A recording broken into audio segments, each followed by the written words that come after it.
अस्सलाम वालेकुम जी। मैं ਤੁਹਾਡਾ ਆਪਣਾ ਵੈਸ ਘੁੰਮਣ ਸਿਆਲਕੋਟ। ਇਸ ਟਾਈਮ ਅਸੀਂ ਤਾਜ ਮਹੱਲ ਹੋਟਲ ਦੇ ਵਿੱਚ ਬੈਠੇ ਹਾਂ, ਚੀਚਾ ਵਤਨੀ। ਰਾਤ ਦੇ ਤਕਰੀਬਨ 9:30 ਦਾ ਟਾਈਮ ਹੋ ਗਿਆ ਤੇ ਮੇਰੇ ਮੇਜ਼ਬਾਨ ਨੇ ਜਨਾਬ ਇਸ਼ਫਾਕ ਮੁਗਲ ਸਾਹਿਬ ਔਰ ਮੇਰੇ ਨਾਲ ਬੈਠੇ ਨੇ ਸਲੀਮ ਮਹਿਰ ਸਾਹਿਬ, ਅਰਾਈ ਬਰਾਦਰੀ ਨਾਲ ਤਲਕ। ਨਾਲ ਮੇਰੇ ਭਾਜੀ ਸ਼ਫੀਕ ਸਾਹਿਬ ਬੈਠੇ ਨੇ ਤੇ ਵੀਡੀਓ ਬਣਾਉਣ ਵਾਲੇ ਇਹਨਾਂ ਦੇ ਬੇਟੇ ਨੇ ਭਾਈ ਸ਼ਫੀਕ ਸਾਹਿਬ ਦੇ, ਉਹਨਾਂ ਦਾ ਨਾਮ ਫੈਸਲ ਹੈ। ਸੋ ਇਹਨਾਂ ਦਾ ਬਹੁਤ ਜ਼ਿਆਦਾ ਸ਼ੁਕਰੀਆ ਅਦਾ ਕਰਨਾ ਕਿ ਇਹਨਾਂ ਨੇ ਬੜੇ ਅੱਛੇ ਤਰੀਕੇ ਦੇ ਨਾਲ ਮੇਰੀ ਮੇਜ਼ਬਾਨੀ ਕੀਤੀ। ਫੜਿਆ ਤੇ ਇਹਨਾਂ ਨੇ ਮੈਨੂੰ ਰਾਹ ਜਾਂਦਿਆਂ ਹੀ ਸੀ, ਹੜੱਪਾ ਤੂੰ ਮੈਂ ਚੀਚਾ ਵਤਨੀ ਜਾ ਰਿਹਾ ਸਾਂ ਤੇ ਰਾਹ ਦੇ ਵਿੱਚ ਚਾਂਦਨੀ ਚੌਂਕ ਆਉਂਦਾ, ਉੱਥੇ ਇਹਨਾਂ ਦੋ ਬੰਦਿਆਂ ਨੇ, ਇਸ਼ਫਾਕ ਸਾਹਿਬ ਨੇ ਤੇ ਸਲੀਮ ਸਾਹਿਬ ਨੇ, ਮੈਨੂੰ ਗ੍ਰਿਫਤਾਰ ਕਰ ਲਿਆ ਤੇ 109 7 ਆ ਰਹੇ ਜੀ ਭੱਟੀਆਂ ਵਾਲਾ, ਇਹ ਉੱਥੇ ਮੈਨੂੰ ਲੈ ਗਏ ਤੇ ਉੱਥੇ ਫਿਰ ਜਾ ਕੇ ਜਨਾਬ ਇਹਨਾਂ ਨੇ ਮਾਸ਼ਾਅੱਲਾ ਆਪਣੇ ਬਜ਼ੁਰਗਾਂ ਨਾਲ ਵੀ ਮਿਲਾਇਆ। ਬੜਾ ਅੱਛਾ ਲੱਗਾ ਮਿਲ ਕੇ। ਫਿਰ ਇਹਨਾਂ ਨੇ ਬੜੀ ਮੁਹੱਬਤ ਦਿੱਤੀ। ਉਹ ਫਿਰ ਸਪੈਸ਼ਲੀ 109 7 ਆਰ ਦੇ ਵਿੱਚੋਂ ਸਪੈਸ਼ਲ ਲੈ ਕੇ ਆਏ ਨੇ ਇਸ਼ਫਾਕ ਭਾਈ, ਮੀਆਂ ਸਾਹਿਬ, ਮਹਿਰ ਸਾਹਿਬ, ਅਰਾਈ ਬਰਾਦਰੀ ਨਾਲ ਇਹਨਾਂ ਦਾ ਤਲਕ ਹੈ। ਔਰ ਮਾਸ਼ਾਅੱਲਾ ਬੜਾ ਅੱਛਾ ਇਹਨਾਂ ਨੇ ਮੇਰੇ ਨਾਲ ਪਿਆਰ ਕੀਤਾ, ਬੜੀ ਮੁਹੱਬਤ ਕੀਤੀ। ਮੈਨੂੰ ਇਹ ਇਨਸ਼ਾਅੱਲਾ ਹਮੇਸ਼ਾ ਯਾਦ ਰਹੇਗਾ।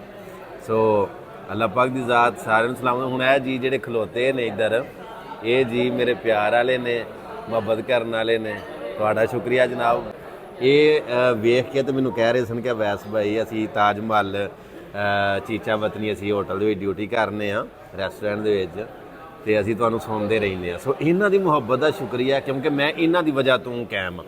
ਇਸੇ ਤਰ੍ਹਾਂ ਮੈਂ ਸਾਹੀਵਾਲ ਜਦੋਂ ਆਇਰਸ ਹੋਟਲ ਗਿਆ, ਅੱਧੇ ਤੋਂ ਬਹੁਤਾ ਅਮਲਾ ਸਾਹੀਵਾਲ ਆਇਰਸ ਦਾ ਅਲਹਮਦੁਲਿਲਾ ਮੇਰਾ, ਉੱਥੋਂ ਦਾ ਸ਼ੈਫ, GM ਵਗੈਰਾ ਵਗੈਰਾ, ਮਤਲਬ ਸਿਕਿਉਰਿਟੀ ਗਾਰਡ ਤੋਂ ਲੈ ਕੇ ਬਾਹਰ ਵਾਲੇ ਦਰਵਾਜ਼ੇ ਦੇ ਅੱਗੇ ਜਿਹੜੇ ਭਾਈ ਹਰੀ ਖਲੋਤੇ ਹੁੰਦੇ ਨੇ ਉਹਨਾਂ ਤੋਂ ਲੈ ਕੇ ਕਾਊਂਟਰ ਤੋਂ ਸਾਰੇ ਹੀ ਨਾ, ਮਤਲਬ ਬੜੀਆ ਯਾਦ ਕਰਦੇ। ਹਾਜ਼ਾ ਮਿਨ ਫਾਜ਼ਲੀ ਰੱਬੀ, ਮੇਰੀ ਕਮਾਈ, ਮੇਰੀ ਜਮ੍ਹਾਂ ਪੂੰਜੀ, ਮੇਰਾ ਅਸਾਸਾ, ਮੇਰਾ ਸਰਮਾਇਆ ਤੁਸੀਂ ਵੇਖਣ ਵਾਲੇ ਤੁਸੀਂ ਹੋ। ਸੋ ਮੈਂ ਤੁਹਾਡੀ ਬੜੀ ਰਿਸਪੈਕਟ ਕਰਨਾ।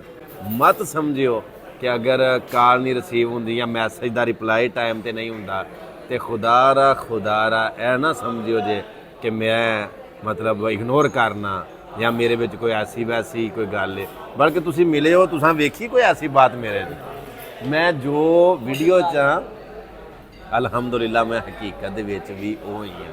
ਆਪਣੇ ਮੂੰਹ ਕਹਿੰਦਿਆਂ ਬੰਦਾ ਚੰਗਾ ਨਹੀਂ ਲੱਗਦਾ। ਜਿਹੜੇ ਬੰਦੇ ਮਿਲੇ ਨੇ ਕਦੀ ਉਹਨਾਂ ਨੂੰ ਤੁਸੀਂ ਪੁੱਛਿਓ ਕਿ ਤੁਸੀਂ ਤਾਂ ਮਿਲੇ ਹੋ ਵੈਸ ਨੂੰ, ਤੇ ਵੈਸ ਕਿਸ ਤਬੀਅਤ ਦਾ ਮਾਲਕ ਹੈ। ਹਾਂਜੀ, ਆਖਰ ਦੇ ਉੱਤੇ ਇੱਕ ਸ਼ੇਰ ਸੁਣਾ ਕੇ ਤੇ ਮੈਂ ਆਪਣੀ ਗੱਲ ਨੂੰ ख़त्म ਕਰਾਂਗਾ ਕਿ ਖਤਾएं ਹੋ ਹੀ ਜਾਤੀ हैं, अज़ाले भी तो मुमकिन हैं, जिसे मुझसे शिकायत हो उसे कहना मिले मुझसे।